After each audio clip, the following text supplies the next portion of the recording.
At dahil nga katatapos lang ng mahal na araw, kaya naisipan naming magluto ng menudo.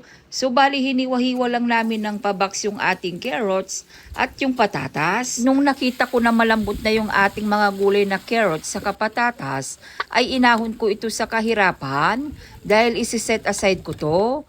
Pagkatapos naman ay naghiwa ulit ako ng hotdog at pinirito ko at sinet aside ulit. Dahil nga maggigisa pa tayo dito mga bes. So bali nang gisa ako dito ng bawang at sibuyas at nilagyan ko rin ito ng konting butter.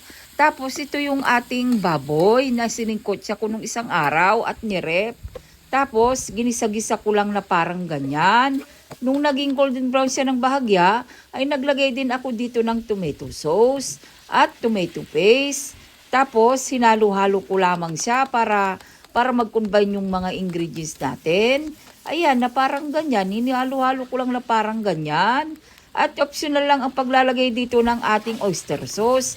At hinalo ko na rin yung ating pinirito na carrots at patatas. At saka ko na rin sinunog yung ating sabaw na pinagkuluan. Naglagay din ako dito ng ating paminta at bechin. Pagkatapos ay nilagay ko na rin yung ating hotdog. At hinalo-halo ko siyang mabuti na parang ganyan. Saka ko ito palalambutin at pakukuluin. Nung nakita ko at napansin ko na medyo kumukulo na siya, i-inopen ko. Tapos sinalo ko na naman ulit ito ng mabuti. Pagkatapos para maging malasa, ay naghalo ako dito ng liver spread. So tigilan na natin tong kalokohan na to mga bes. Bakit ba napakasi trending yung ganun na tono? Sino ba kasi nagpauso nito? So anyway mga bes, naglagay pala ako dito ng ating liver spread at yung ating pasas. At tinalo-halo ko lamang na parang ganyan. Pagkatapos ay additional ka ng konting cheese.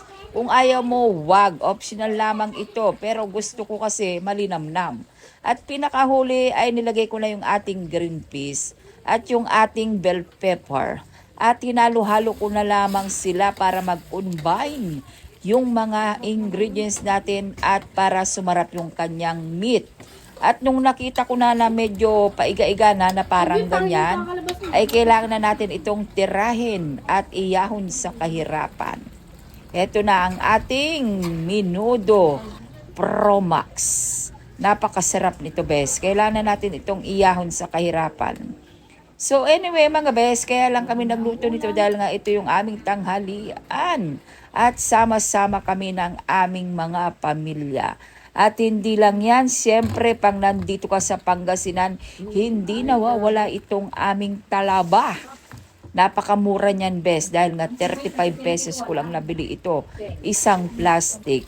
So bali hinugasan ko lamang siya ng tubig at para maalis yung ating mga bakterya, hinugasan ko rin siya o binabad ko siya ng mainit na tubig. At sinalin ko siya sa malinis na mangkok. Siyempre, nagpiga ako dito ng kalamansi. Sinama ko na rin pati buto. Bahala ka nang maghimay. Tapos para may konting lasa, siyempre lagyan mo ng paminta na pino at asin. Saka ako naglagay siyempre ng sili para may konting anghan. Halo-haluin mo lamang ang ating kilawin na talaba. So ayun lang bes, sure ko lang, ingat, God bless, bye!